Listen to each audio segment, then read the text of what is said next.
سلام. امروز در این ویدیو میریم و میبینیم که آیا با ادوبی پریمیر میشه روی ویدیو متن نوشت؟ اگر میشه با چه روش‌هایی میتوانیم روی ویدیوهای خود متن یا عنوان بنویسیم؟ آیا برای نوشتن متن باید کدام پلاگین خاصی را روی ادوبی پریمیر نصب کنیم یا که خود پریمیر ابزار نگارش متن را در خود دارد؟ اجازه بدید بریم داخل نرم افزار تا به تمام این سوالات پاسخ بدیم. ببینید در نسخه های سالهای 2017 تا 2022 ادوبی پریمیر یکی ما داریم لگاسی تایتل و دیگر هم داریم تایپ تول. اما در نسخه سال 2023 ما تنها همین تایپ تول را داریم و لگاسی تایتل را کمپانی ادوبی از پریمیر حذف کرده. حالا اگر شما نسخه های سال 2017 تا 2022 ادوبی پریمیر را استفاده میکنید، می توانید متن را هم با استفاده از لگاسی تایتل و هم با استفاده از تایپ تول روی ویدیو خود بنویسید. اما اگر از نسخه سال 2023 ادوبی پریمیر استفاده میکنید، شما می توانید تنها از ابزار تایپ تول استفاده کنید که حالا در ادامه ویدیو میریم و میبینیم. خب در نسخه های 2017 تا 2022 گفتیم که ما دو روش برای اضافه کردن متن یا عنوان روی ویدیوهای خود داریم. یکی ابزار تایپ تول بود که اینجاست، وقتی که روش کلیک کنین و چند ثانیه نگه دارین این لیستک باز بشه. اینجا تایپ تول و ورتیکال تایپ تول یکی ای است و یکی لگاسی تایتل که میان مینوی فایل نیو بعد از او لگاسی تایتل. اینجا که وقتی بالاش کلیک کنین این براتون ابعاد است. شما میخواهید که ابعاد همین متنتان چقدر باشه و فریم ریتش چقدر باشه که اینا را هیچ کدام شما غرض نمیگیریم. با ما ابعاد ویدیوی خودمون باید باشه و با فریم ریت از او فقط میام اینجا یک اسم برش میدیم، مثلا تکست یک. این اسمی که اینجا برش میتین اینجا براتون نمایش داده نمیشه، فقط این اسم به خاطر است که شما اینجا پیداش بکنید. این قسمت کلیک میکنین، در اینجا برامون میگه که لگاسی تایتل در ورژن های سال 2023 به بعدش دیگه وجود نداره. از اینجا ایره اوکی میکنیم. خوب عزیزان، شما در کامنت ها به ما بگوین که از کدام یکی از این روش استفاده میکنین تا روی ویدیوتان عنوان یا تایتل بنویسین. خب این اینجا چند بخش داره. اینی قسمت ها که است ابزارالاتش است، اینی ابزار متن است. این قسمت بالا که است مربوط به تنظیم فونت و جهت نگارش متن است، یعنی از چپ به راست نوشته شده، از راست به چپ. این قسمت راست که است این مربوط به موقعیت متن، اندازه متن، زاویه متن، رنگ و استروک و سایه و غیره دیزاین های متن است. و این قسمت پایین که است، این قسمت از پیش بعضی فونت ها و بعضی استایل ها را برای ما خود ادوبی آماده کرده که ما میتونیم از اینا استفاده کنیم. ما به طور مثال اینی استایل میگیریم و اینجا میایم در وسط صفحه یک کلیک میکنیم و اینجا متن خود وارد میکنیم، مثلا ویلکم. و از این قسمت میایم پس سلیکشن تول خود میگیریم. ادال در قسمت بالا از اینجا فونت خود میتونیم انتخاب کنیم، از اینجا استایل فونت خود میتونیم انتخاب کنیم، بولد، ایتالیک و غیره. و این قسمت وقتی که متن خود نوشته میکنیم از راست به چپ نوشته شده، از چپ به راست، که اینا رو در برنامه مایکروسافت ورد و چیزا شما باهاش آشنایی دارین دیگه، ضرور نیست من اینجا زیاد تکرار بکنم. و این قسمت وقتی که میایم اوپاسیتی چیکار میکنه؟ شفافیت متن کم زیاد میکنه. خب اینجا داریم پوزیشن چیکار میکنم؟ پوزیشن ایکس ما متن ما رو به چپ و راست میبره، پوزیشن وای متن ما پایین و بالا میبره، ویت متن ما را کشیده میکنه و جمع میکنه، و هایت هم متن ما را به بالا و پایین میکشه و جمع میکنه، و روتیشن میچرخونه متن. و در قسمت پایین داریم فونت سایز. این چیکار میکنه؟ متن ما را کلان میکنه و خفت میکنه. اینجا یک چیز دیگه به نام لیدینگ داریم. لیدینگ چیکار میکنه؟ خب از اینجا ما بریم اول یک سنتر بکنم. این قسمت وقتی که کلیک بکنین شما متن دانا عمودی سنتر میکنه. مثلا اگر در این قسمت باشه میره که وقتی کلیک کردین عمودی سنتر میشه و اینیش افقی سنترش میکنه، یعنی در مرکز میارش. من به این شکل. خب اینجا داریم لیدینگ چی کار میکنه؟ لیدینگ وقتی که اینجا تایپ تول ما بگیرم این قسمت کلیک بکنم و متن ما اگر دو خط باشه، لیدینگ چی کار میکنه؟ لیدینگ فاصله بین همی خطا رو زیاد میکنه. کرنینگ چی کار میکنه؟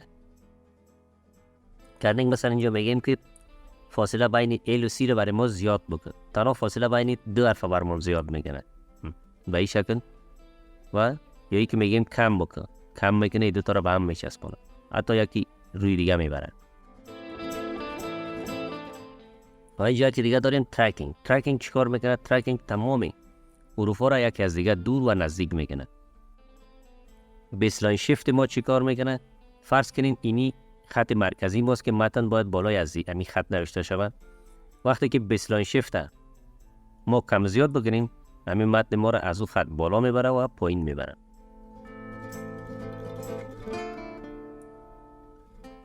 خب سمال کپ سایز. سمال کپ سایز چی کار میکنه؟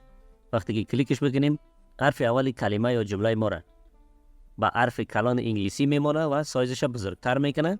بقیه حروف هم با حروف کلان انگلیسی تبدیل میکنه اما سایزشان کم خردتر. این از باز ما میتونیم میزان خردی و کلانی از او را تعیین بکنیم. اندرلاین هم زیرشان خط میکشیم. خب میایم سر فیل. فیل چی کار میکنه؟ رنگی که در داخل این متن است این را برای ما تبدیل میکنه. مثلا میتونیم ما میره با یک رنگ دیگه تبدیل کنیم. مثلا میگیم که رنگ از این زرد باش، خط ما زرد شد. یا که میگیم نه گریدینت باش، مثلا لینیر گریدینت باش. از این رنگای گریدینت برش انتخاب میکنیم. میگیم تو مثلا نارنجی باش و تو مثلا سبز باش. بله به این شکل. و از اینجا کالر استاپ اوپاسیتی، همین رنگ دوم ما را میتونیم از اینجا شفاف و تیره کنیم. و از این قسمت زاویهش هم میتونیم تعیین بکنیم که همین گریدینت ما به کدام زاویه باشه. و شین. شین چی کار میکنه؟ وقتی که شین اینجا برش اضافه کنیم، خب شین وقتی که اضافه کنیم مثلا رنگ سفید،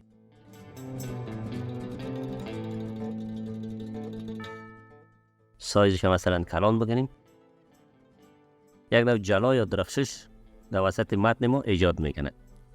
نیازی بود و پس رنگ از زیر سفید بکنم. این قسمت ما داریم استروک در رقم، اینر استروک و اوتر استروک. ما یک تا اینر استروک برش اضافه میکنیم، عدم میزنیم و این هم میتونیم که به چند نوع داشته باشیم. یکی دیپ ایج و دراپ فیس. ما اینجا میگیریم که در گوشه های ازی باشه و از اینجا رنگش سالید باشه. خب از این قسمت میگیم رنگش مثلا سرخ باشه، اوپاسیتیش 100% درست است، سایزش به این اندازه باشه. این شد استروک. خب حالا میریم سر شادو. در قسمت شادو براتون بگم که زیاد شادوی بسیار بزرگ و کلان یا سایه بسیار کلان برای متنتان نسازین که بسیار بد معلوم میشه. حالا بیاید بریم ببینیم که شادو را چی رقم بسازیم. ببینید این قسمتی که داره کالر، کالرش انتخاب میکنیم. مثلا برش میگیم که همین سیاه درست است. خب اینجا میگیم اوپاسیتیش، میتونیم اوپاسیتیش زیاد کنیم کم کنیم، اما 54 درست است میمونیم. انگلش زاویهش که باید کدام زاویه باشه، همین زاویه که دمی پایین است درست است. میگیم دیستنس، فاصلهش از متن چقدر باشه، مثلا میگیم به این اندازه باشه. سایزش چقدر باشه، یعنی به این اندازه باشه. و اسپرد، اسپرد یعنی که شفافیت یا بلور بودنش، ما میگیم نه کمی بلور باشه. بله. خب عزیزا، این بود چیزای مهم و اساسی لگاسی تایتل که اگر شما آپشنش در ادوبی پریمیر دارین میتونید از یا استفاده کنین و اگر ندارین میریم به بخش بعدی ویدیو تا ببینیم که شما اگر لگاسی تایتل ندارین عنوان یا متن در این ویدیو تا با تایپ تول چی رقم بنویسین. و کسایی که لگاسی تایتل دارن اونا میتونن از تایپ تول استفاده کنن و مشکل نداره، میتونن که با او هم متن روی ویدیو خود بنویسن. خب یک موضوع دیگر هم قبل از اینکه سفر رو ببندیم براتون میگم که اینی خطا را وقتی که شما میبینین همین متنتان باید از همین خطا بیرون نشه و مخصوصا اگر از این بیرون شد مشکل نداره، از اینی بیرون نشه یا از اینی چوکات بیرون نشه. چرا بیرون نشه؟ ببینید حالا وقتی که ما ایره اول براتون نشان بدم، این وسط صفحه این قسمت این آمده گفتیم تکست. یک از اینجا میاریمش، این اینجا میندازیم، این در وسط صفحه معلوم میشه. اگر که از این خطا او طرف باشه، نه از اون خطا او طرف هست، اینا وقتی که ببینید یک قسمتش از بین رفته و معلوم نمیشه. ما چیکار میگیریم؟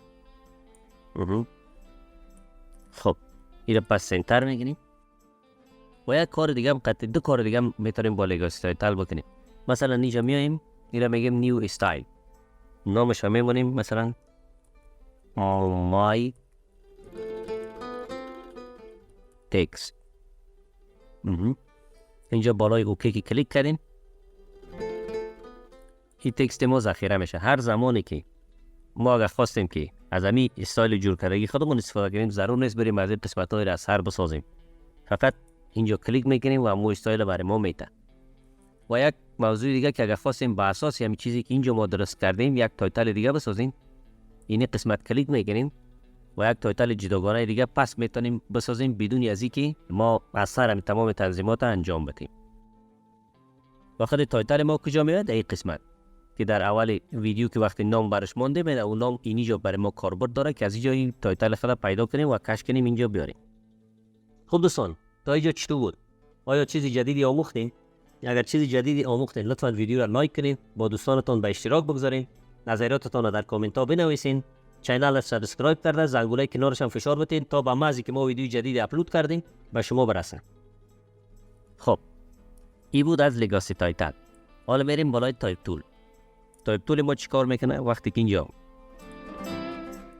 تایپ تول ما با ماوس بالاش چند ثانیه کلیک چپ نگاه کنین، اینی قسمت برای ما یک مینو باز میشه و در اون نشست تایپ تول. وقتی که تایپ تول بگیریم و اینجا کلیک بکنیم، کلیک کرده ایت کش نکنید که بعدا باز به جنجال میمونین، کار نمیته. فقط چیکار کنین؟ یک کلیک کنین در وسط صفحه، خلاص به هر قسمتی که میخواستید. اینجا اینا ما متن خود نوشته میکنیم. بله متن ما نوشته شد. اینا را پس میریم سلکشن تول از اینجا میگیریم و از این قسمت میایم اسنشیال گرافیک کلیک میکنیم که باز شود.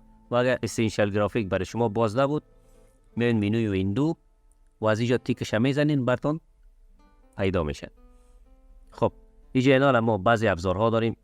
این ابزاری که ایره به وسط برابر میکرد، دیگه بقیه چیزا اینی قسمت مثلا ایره بالا میبره، این قسمت ایره در وسط میاره، این قسمت ایره پایین میاره، این به طرف چپ میبره، این در وسط پایین و این طرف راست.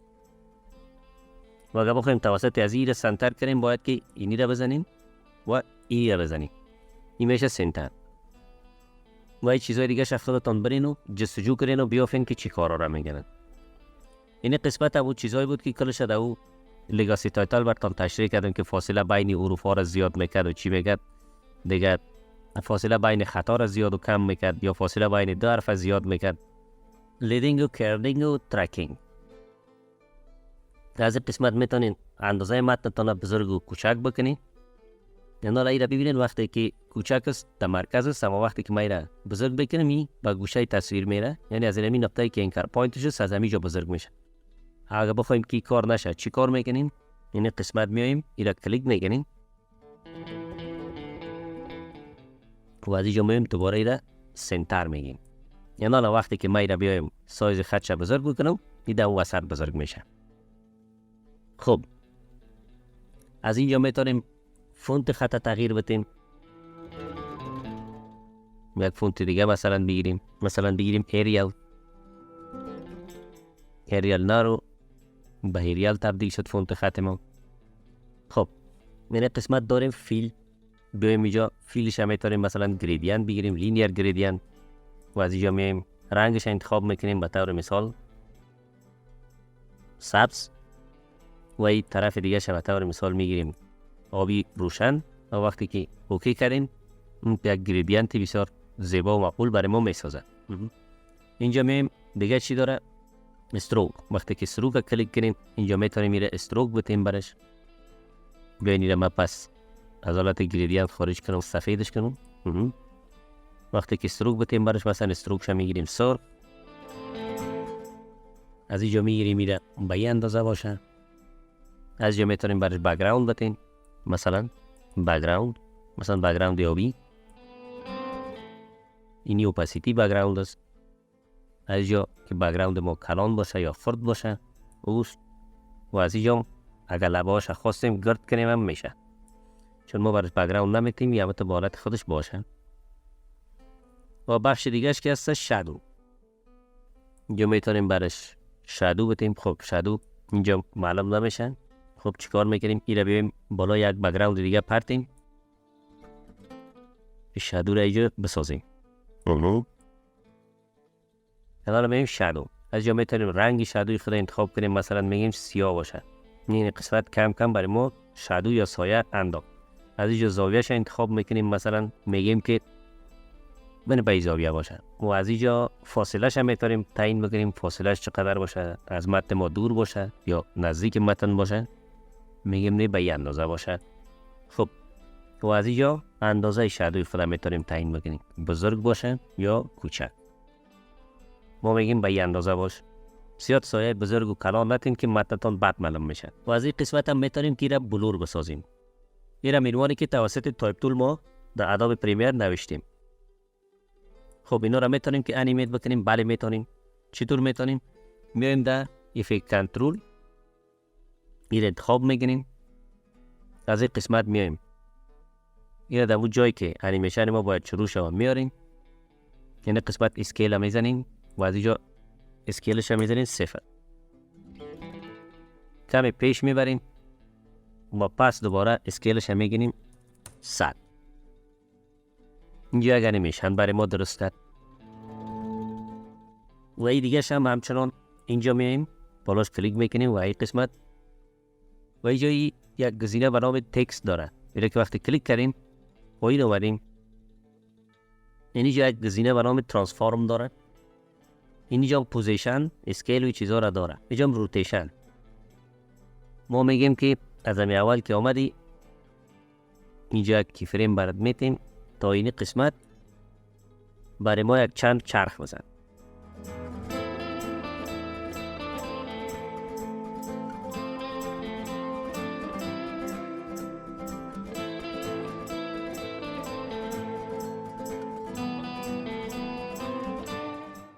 چند چرخ بزن. خب نداره چی شد؟ وقتی که انیمیشن خود از اول ببینیم ولکن ما میای روی صفحه چرخ میزنه، به این شکل تبدیل میشه و خلاص. خب دوستان این بود از نوشتن عنوان یا متن به در روش مختلف در ادوبی پریمیر. ادامه اگر شما میخواید ادوبی پریمیر به صورت درست و حرفه‌ای یاد بگیرین، این پلی لیستی که در روی صفحه میآید بالاش کلیک بکنین و با عنوان ویدیوی بعدی یکی از ویدیوهای او را انتخاب کرده و تماشا بکنین.